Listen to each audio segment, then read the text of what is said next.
Ahoj kamarádi, v dnešním videu se podíváme na novou vrtačku značky Šepach. Je to vrtačka typ DM850. Nad čárovým kódem vidíte objednací číslo a typ. A její parametry jsou 850 W, otáčky 0 až 3000 za minutu a sklíčidlo je do vrtáku průměru 13. Vrtačka je s příklepem.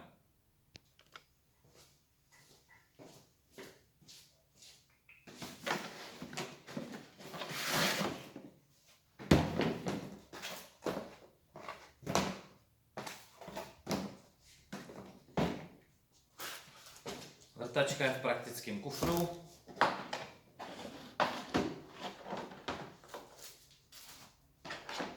Rukojeť.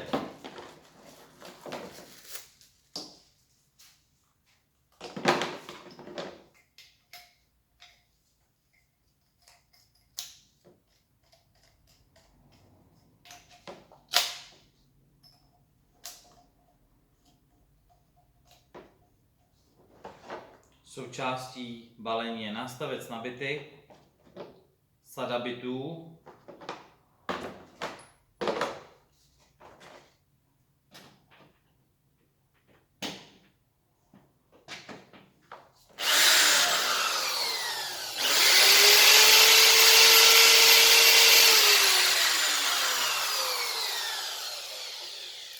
regulace otáček je točítkem v tlačítku ve vypínači.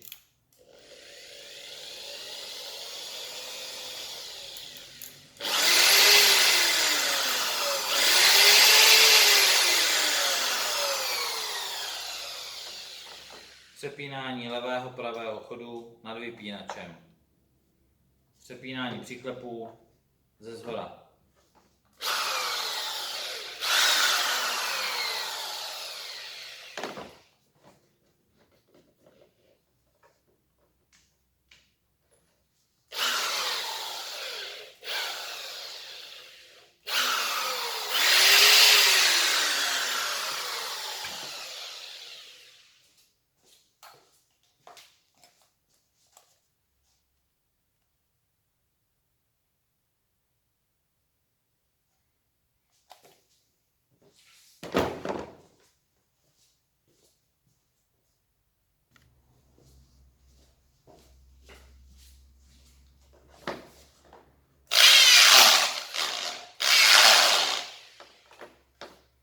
Vrtačka je lehká, myslím si, že je ideální pro každého kutila na domácí práce,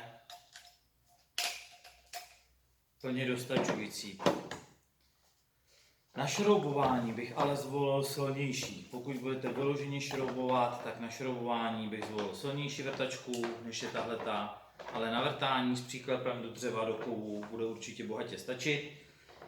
Jediné, co se mně nelíbí, je, že se musí držadlo z vrtačky oddělat, má tady svoji přihrádku, že se vrtačka nevejde do kufříku s držadlem už přímo.